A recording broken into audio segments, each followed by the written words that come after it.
هلا اليوم نحن محضرين هيك كم شغله على السريع. يعني اول شيء عامل شوربه اليقطين، كتير سهله وبسيطه. يعني هي عباره عن شويه بصل، زيت زيتون، يقطين، ممكن ميه خضار او ميه دجاج، وتنطبخ وبعدين تنطحن مع شويه كريمه رائعه. نفس لبن الشاكريه، هو نفس اللبن تبع الشاكريه.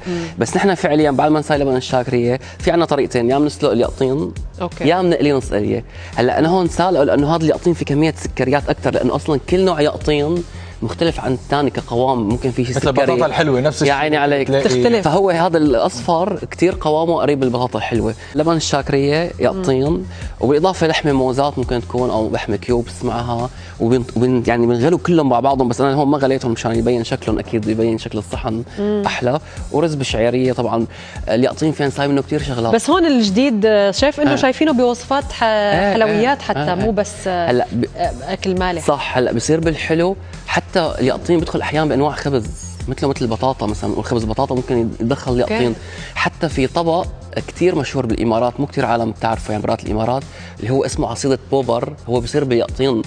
عصيده بوبر. اوكي. كثير رائعه هي الاكله. هي عباره عن يقطين، زعفران، بقلبها سكر، بنحط عليها سمن عربي. يعني من اروع الشغلات. كمان بينعمل مربيات بتصور من اليقطين. مربى اليقطين ولا اطيب بذر اليقطين كمان. حتى بما انه انت حكيتي شاكريه وحكيتي شيء على المطبخ السوري، في عندنا اكلات كثيره ومو كثير العالم تعرفها. يعني عندنا اليوم مثل مكمور يقطين، او بسموه مثلا يقطين مع طحينه. هذا رائع. هذا لسه كثير طيب كمان مع الطحينه كثير